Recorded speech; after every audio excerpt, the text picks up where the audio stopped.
Hi and welcome to Dude What's the Topic. I'm going over the Summer Wells case as I'm going through the Summer Wells and all the stuff that I found out and information that I've gotten off the internet and everything. I'm going to let these pictures be scrolling through so you can see Summer, so you can see how she lived, the house she grew up in, the mother, the father, the dogs, the trash, the plants, the flowers, the everything, the whole 9 yards. There's also going to be the FBI missing persons logo popping up every now and then.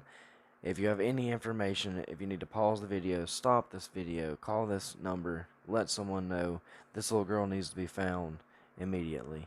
So here it is, the Summer Wells case. At 5:30 p.m., June 15th, 2021, Summer was planting flowers on Ben Hill Road in the community of Beech Creek. With her mom and her grandmother, she went inside to tell her three brothers that she was going downstairs to the basement to play with her toys.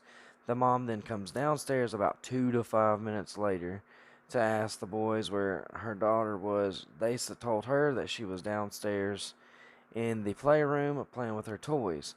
As the mother went down to look for her daughter, she was nowhere to be found. But if you look at the stuff, she goes downstairs. In that playroom, there's a door that leads directly outside. How she didn't hear a car pull up because she did say that she thought someone pulled up and abducted them. There was no way she would have heard dogs. She would have heard something.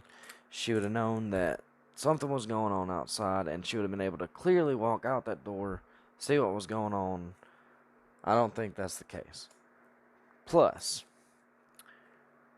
uh, the next time anything happens, they report her missing at 6:30 on June 15th, 2021. And that is a whole hour after she comes up that she couldn't find her in the playroom. Why wait an hour to go and find your kid or report them missing? You couldn't find them anywhere on the property. Plus, in Tennessee, I grew up there with my brother and my sister, my mom, my dad. I didn't grow up there, but I lived there. Around 5:30 p.m., it's getting dark. So I don't know why they would be outside in the dark. Plus, my theory is the reason why they were outside planting flowers is because now they're all covered in dirt.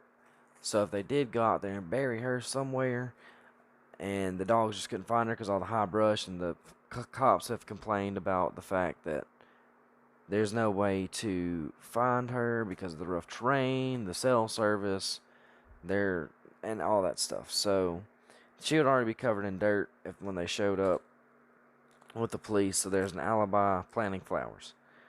Okay. So midnight on June the 16th, 2021, a day and a half later, the Tennessee State Bureau releases the endangered child alert for Summer. At 11 a.m. on June 16, 2021, 11 hours later, after they had just did the endangered child's alert, they upped it to an Ember alert. 5 hours later, on June 16, 2021, at 4 p.m., the Hawkins and TBI would hold their first conference for the case, go televised, let everybody know what was going on, the fact that Summer was missing, and that everyone was a suspect at this point in time. 1 p.m. on June 17th, 2021, officers were complaining that the dense brush and lack of cell phone service was causing poor communication, which is hard to believe because, I mean, they have radios. So swatch, if you don't want the station to hear or you don't want people in patrol cars to hear, swap your station. It's a secure station. Everybody that's doing the manhunt be on the same channel. Pating, you can know. But supposedly, they were having problems with the radios as well. I don't understand how they were having problems with the radios unless they just didn't charge them or what was going on with that. At 7:40 on June 17th, they post two tweets complaining about the terrain. They show the brush, which you'll see in this slide through pictures. You'll see some of the investigation, how they were going through it, how dense the brush was around there, and everything. June 18th, 2021, a day later, the father spoke to press saying that he was not at home at the time of her disappearance, that he was at work. He said, and I quote, "When I got home, I drove to the bottom of the property and I realized that all my neighbors and stuff were combing the woods and looking for her. And I realized then and there that she was not there, that she was missing. First off, how do you automatically assume that she was missing? Like, your wife's already called her and told you couldn't find her, so obviously she's missing. You already knew that. And then later on he goes to say, I knew right then and there she was gone because she would never have left on her own. Someone had to come and take her. Yet again, there's the thing where they're saying that someone had to have come up into their yard to take their daughter. I don't understand why they keep deferring it to someone else. I'm about 100% positive that these two did it because they had an aunt that come up missing, or the mom had a sister come up missing that a few years before this in 2009, I do believe. I may have it in my notes. On June 19th, 2021, the next day, TBI shared a photo of Summer and her property, where she lived and was last seen. On June 22nd, 2021, they didn't have any significant info for about 3 days. And it was the only info that they released is that they had received 221 tips, and that the only significant info that they had at the time was something about a red truck, which I'll get to that in a minute. Another whole day later, they set up a roadblock to search for anything out of the way, to ask if anyone noticed anything, to see what anyone could have seen during the day that Summer disappeared. The same day, Tim, the commander, came out and said that Summer's whereabouts Summer would be hunted or looked for by a specialized team. Later that day, they set up a grid search in a field not far from Ben Hill Road. 3 days later, the TBI asked a truck driver that drove a red Toyota pickup truck to come forward after a tip that the truck was described as a 1998 to 2000 maroon red Toyota Tacoma with a ladder rack and some white buckets. So far, the driver has not come forth to give any information to this case. June 27th, 2021, they scaled back the search for Summer Wells only 12 days after she went missing, which is beyond me because most places go at least a month before they start scaling back any missing persons or anything like that, especially if it's a child. July the 1st, 2021, the officer said that the disappearance of Summer Wells sparked interest in the case of her missing aunt. Here you go. This is her aunt, Marie Bly, who went missing in the Polk County, in 2009. Bly was a white female, 21. She was about 5 foot. She was 110 pounds. She had brown hair, brown eyes.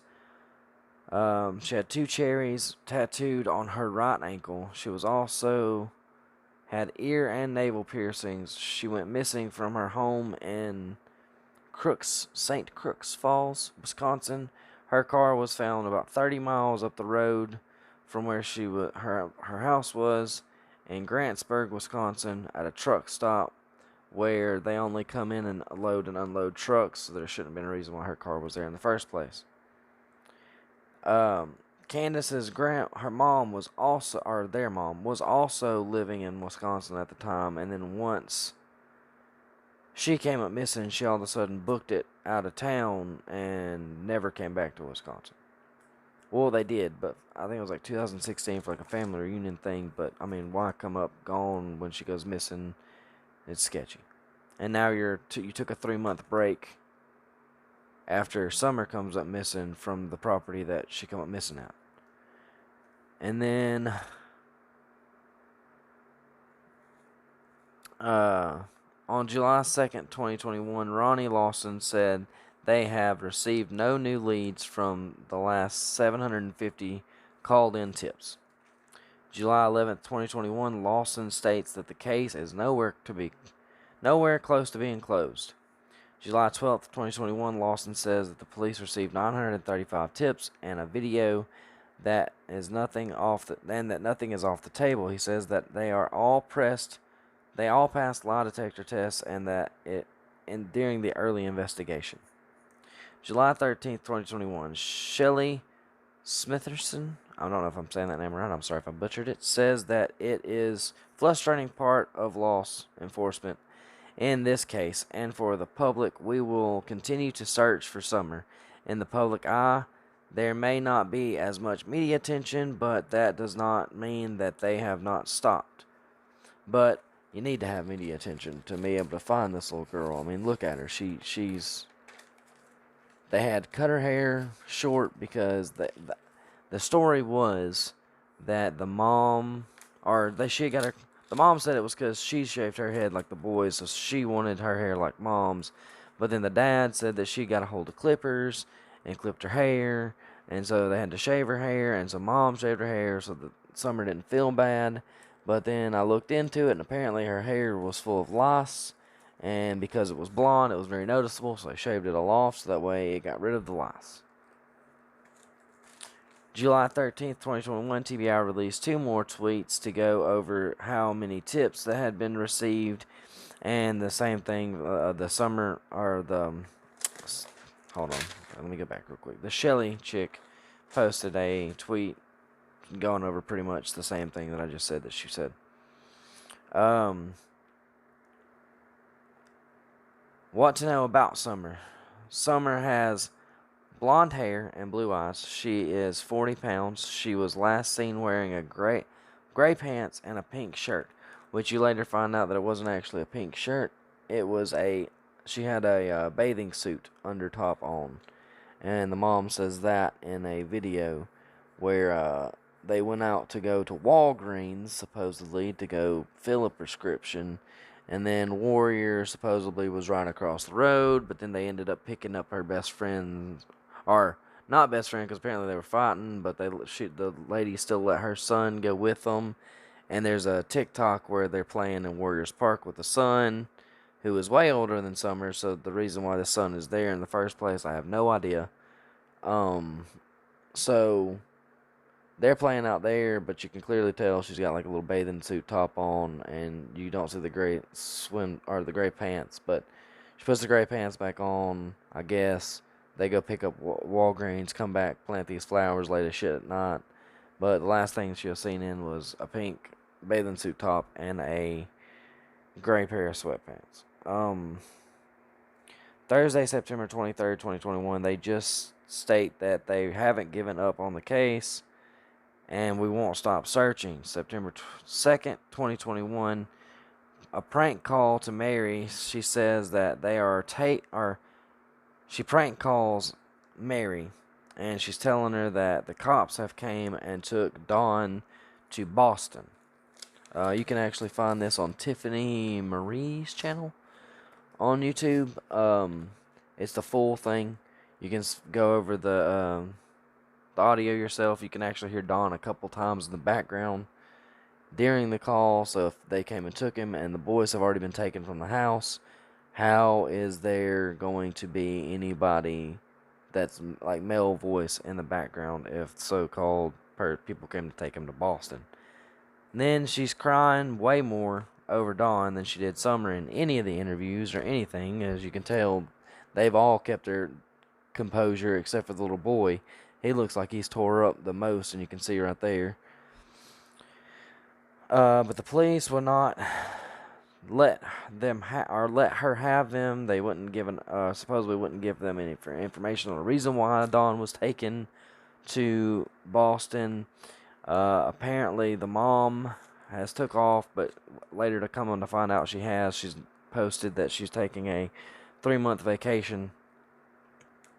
She also goes on in the phone call to tell them that they were in trouble with a drug cartel, that they were coming to get them, something about $80,000 because they couldn't really hear that well because she's sobbing and crying all over the phone. It's hard to hear what she's saying or understand anything she's saying really, so I tried to pick out the most clear stuff that I could. She states that now she has no one, but you wouldn't have no one if you didn't kill your daughter. And John's clearly in the background. This phone call confirms that the kids have been taken from the house, though, because she goes and states that The kids have been taken away. You can understand that part, and that Don is now gone apparently. But you can hear him in the background saying that the cops are beating Dawn. Apparently, the reason for her hair being short is that it was covered in lice, which I just covered. On her TikTok, she started posting lots of videos of Summer about 6 to 7 days before she actually come up missing. Which is weird. I don't know why all of a sudden you would start all this media attention around your daughter right before she comes up. I guess because now you know when she comes up missing by your hands that now those videos are going to blow up on TikTok and circulate views. That's the only thing I can think of. There's in one of the TikToks there's a red barrel, clearly says with big bold letters for sale, where it kind of states that they're trying to say that she's for sale. Could be another thing. And then later on in the interview room, when he pulls up to the house, you can clearly see that the barrel is tipped over, and you can no longer see the for sale on the barrel. It looks like it's been painted over or something. But a few days before that, it had big white letters for sale on it. You can also look up the TikToks on YouTube. Tiffany Marie has some of them up.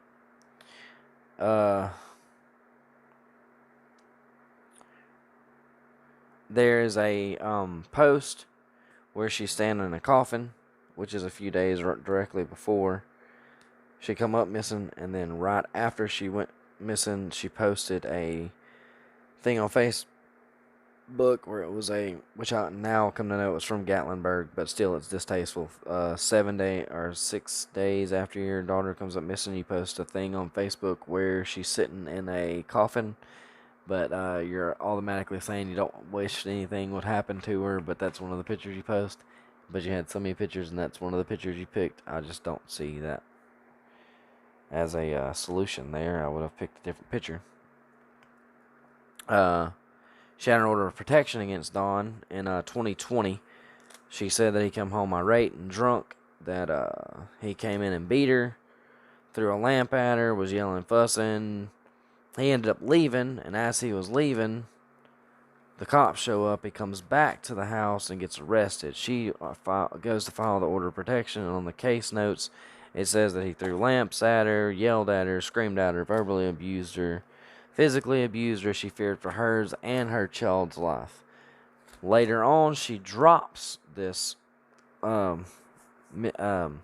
protection order against Dawn. They end up getting married in that March, which is funny because they get married in March, and then if you go to see when she goes missing, it's in June on the, let me go back to where it was at, the 15th. So I don't know exactly when in March that they got married, but a little over a month maybe later, all of a sudden Summer comes up missing after having an order of protection, and that you feared for this little girl's life, the boy's life. Don's son, who is a convicted sex offender, was in town during the time of Summer Wells' disappearance, so there's a factor there. He could have ended up giving her to him to take off somewhere to do something with. There's no telling there, because in the video where you see Don going down the road, I don't know if it's him being high and he messes up or what, but when he's going down the edge of his property, he goes, "We came down this way," but then he corrects it and says, "I came down this way." So that could have been his son that was in the car with him, who knows. Then I didn't mention the Walgreens. She went to Warriors. Donnie's sister spoke out about secret motorcycle rides and games that he used to make her play, like how many pants that you could fit in before bed. And he told her specifically not to tell anyone, or they would die. The grandmother goes out of town, which I don't explain this, for 3 months. Same as she did when Rose came up missing. She was said that that Donnie abused her. that he beat up on Donnie and Margie, left them in unfit conditions in dirty homes. He also SA'd them. I'll be YouTube friendly for right now. He SA'd them at 6 weeks. At the 6 week vigil, Don didn't show up. Don't know why. He wasn't there. Mom didn't show any remorse whatsoever. She didn't show any sign of like being upset, any kind of thing whatsoever. I got most of this information from the internet, but if y'all have any kind of information, anyone that's watching this, please get in touch with your local, like, police, your anything to try to get the information to the family or whatever, what's left of the family, because I'm about 100% positive that both Dawn and I forgot the lady's name, Candace, I think, yeah, had something to do with it. Like, maybe even the grandma. That's the reason why she hightailed it out of there. But I'm gonna leave the FBI are the missing persons. I don't think the FBI is involved in this yet. They may be. I don't know. I couldn't find anything about it. So far, it's just an organized search group from the which Don has called off apparently, and he's only talking to like certain YouTubers. He's also come out and told the dude from the investigation room that or interrogation room that he doesn't agree with the fact that the way he portrayed them in the video and stuff, but I think he portrayed them just like I think that they both did it. He showed their house, how the conditions were bad, how the children were living in terrible mess. There was a secret staircase that they had to go through just to get down to the kids, and it was like 2 foot wide, if that. But I'm gonna wrap this up. I'm going to be letting this play towards the end so that way you can clearly read the whole thing about Summer, what she looks like, the whereabouts, all that good stuff, and the number. So, till next time, y'all stay chill, have a good night, and hope y'all like this video.